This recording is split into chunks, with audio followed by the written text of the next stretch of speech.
In 1824, William Butland would describe the remains of a large reptile, which he had been given a few decades after they were discovered in a mine in Stonesfield, Oxford, UK during the 1790s. He identified that they belonged to a genus of large carnivorous reptile, unlike any alive today, which had a fully erect stance as opposed to all living reptiles, as well as being much larger than any living land predator. He named this new animal Megalosaurus, which is Greek for great lizard. While not a very creative name, this genus was the first dinosaur to be named, and today is Megalosaurus' 200-year anniversary. However, at the time, Butland had never even heard of the word dinosaur. But before we progress any further, we have to go back a couple centuries. In 1676, a partial femur was discovered at the Stonesfield limestone quarry in Oxford. The same year, this specimen was studied by a chemistry professor at the University of Oxford, Sir Robert Plot. Plot thought it may have been the femur bone of a Roman war elephant, and later a giant human, like those of mythology.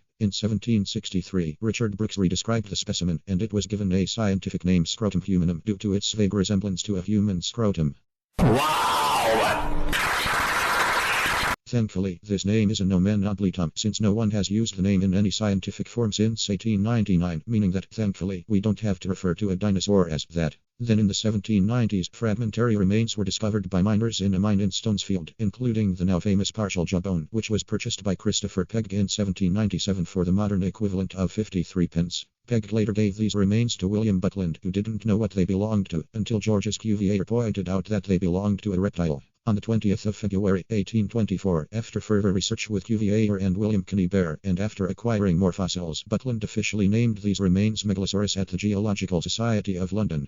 I am induced to lay before the Geological Society the annexed representations of parts of the skeleton of an enormous fossil animal found at Stonesfield. After making some deduction, we may calculate the length of this reptile from cut field at from 60 to 70 feet. In consideration, therefore, of the enormous magnitude which this saurian attains, I have ventured, in concurrence with my friend and fellow labourer, the Rev. W. Conybeare, to assign to it the name of Megalosaurus. In 1841, Sir Richard Owen would group Megalosaurus with Iguanodon and Hylaeosaurus in a new clade called Dinosaur. He would even commission statues to be built in 1854, which were revealed to the public in 1854 at Crystal Palace Park.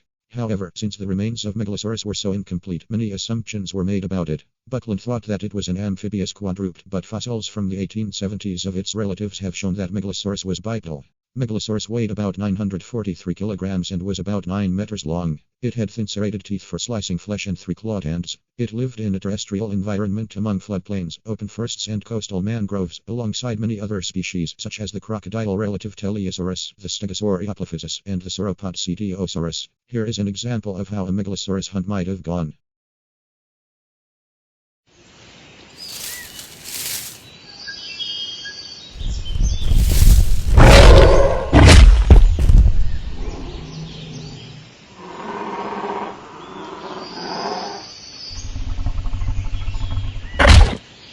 Thank you for watching. This is my first video on this channel, so it is a bit rough, but let me know what you thought. Bye for now.